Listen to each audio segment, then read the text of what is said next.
Today we study with each other with new grammar. The grammar we are teaching today is past perfect tense. Before we use past perfect tense, we must know first about definition. Definition say that we often use the past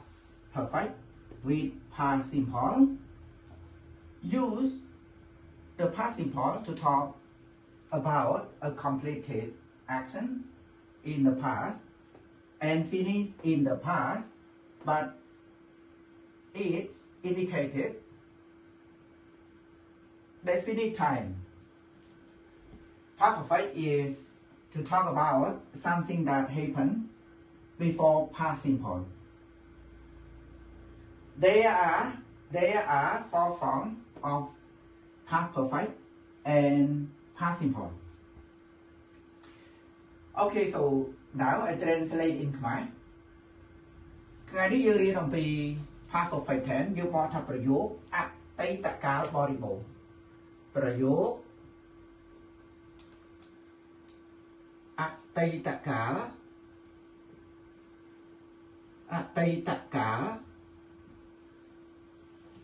បរិបូរណ៍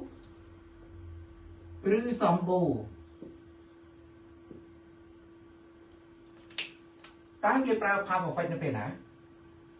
ឡូវយើងមើលនិយមន័យ definition និយមន័យជារឿយៗយើងប្រើប្រាស់ប្រយោគអតីតកាលបរិបូរណ៍ជាមួយនឹងអតីតកាលធម្មតា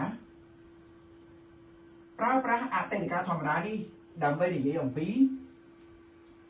សកម្មភាពមួយដែលបានចប់សពគ្រប់នៅក្នុងអតីតកាលហើយបានបញ្ចប់នៅក្នុងអតីតកាលប៉ុន្តែវាបានបង្ហាញនៅពេលវេលាច្បាស់លាស់ definite time ពេលវេលា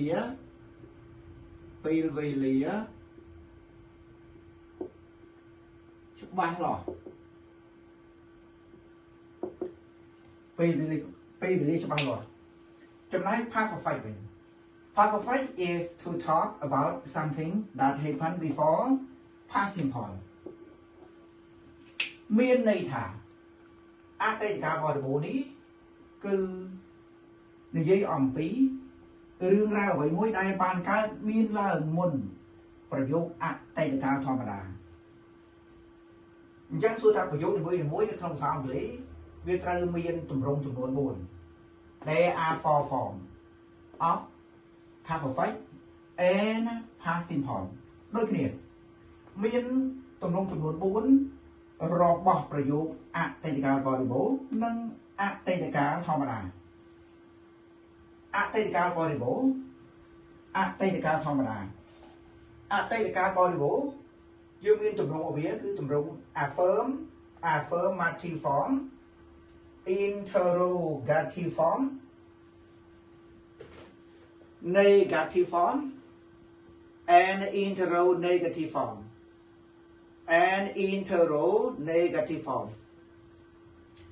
ឥឡូវយើងចាប់ផ្ដើមមើល affirmative form ទម្រង់ស្របរបស់ past perfect យើងមើល form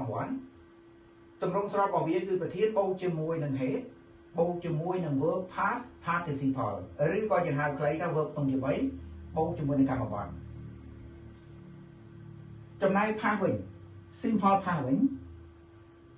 form ទម្រង់វាប្រធានបូកជាមួយនឹង verb ក្នុងជា2បូកជាមួយនឹងកម្មបត្តិខុសគ្នា past perfect គឺប្រធានបូកជាមួយនឹងហេតុបូកជាមួយនឹង verb ក្នុងជា3ខុសគ្នាណាអានេះហេតុបូកជាមួយនឹង verb ក្នុងជា3ចំណែក simple past វិញគឺមានតែ verb ក្នុងទី2ប៉ុណ្ណោះឥឡូវយើងចូលដល់ទម្រង់មួយទៀតគឺទម្រង់សំណួរ question form ឬក៏ទម្រង់សំណួរឬក៏ interrogative form ឬ question form interrogative form ទម្រង់សំណួររបស់ past perfect យើងគ្រាន់តែលើកហេតុដាក់ពីមុខប្រធានជាការស្រេច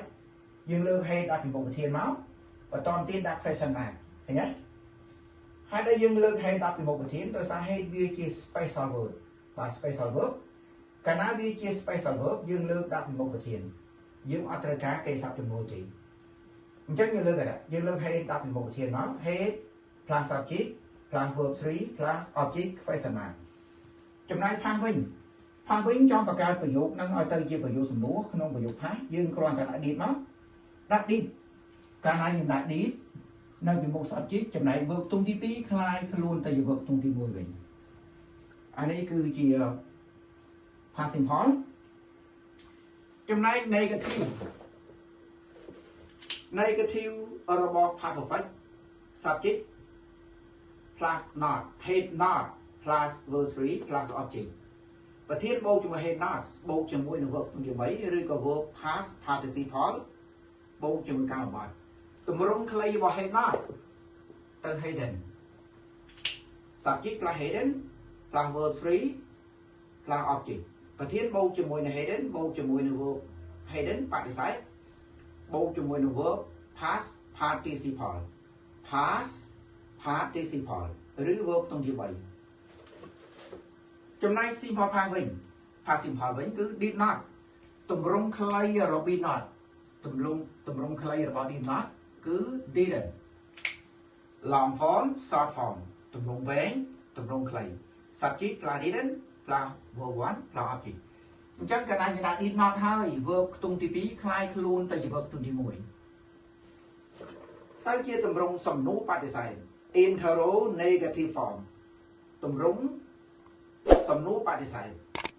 ទម្រង់សំណួរបដិសេធយើងគ្រាន់តែលើក hidden នេះយើងគ្រាន់តែលើក hidden ដាក់ពីមុខ subject បន្ទាប់មកគេយើងដាក់សញ្ញា question mark មកសញ្ញាសួរមកនេះយើងលើក hidden ដាក់ពីមុខ subject verb 3នៅដដែលអានេះគឺជា past perfect យើងគ្រាន់តែលើក hidden ដាក់ពីមុខប្រធានជាការស្រេចចំណែក simple past យើងគ្រាន់តែលើក didn't ដាក់ពីមុខ subject បន្តមកទៀតដាក់សញ្ញាសួរជាការស្រេចនេះចូលមកពីហើយ didn't plus subject plus verb 1 plus object plus question mark so you don't confuse with using past perfect and simple past perfect and past simple you don't confuse អញ្ចឹងកាលណាគេប្រើ past perfect នេះគឺអំពើរបស់ past perfect នេះកើតមុន simple past អញ្ចឹងគឺសួរថាតើ past perfect ហើយនឹង simple past មួយណាកើតមុន past perfect កើតមុន simple past អានេះគ្រាន់តែចំឲ្យជាទម្រង់ដែលជាឆ្អឹងមួយសម្រាប់យើងរកស៊ីឧទាហរណ៍អញ្ចឹងវីដេអូក្រោយខ្ញុំនឹងដាក់ឧទាហរណ៍ដើម្បីបញ្ជាក់អំពី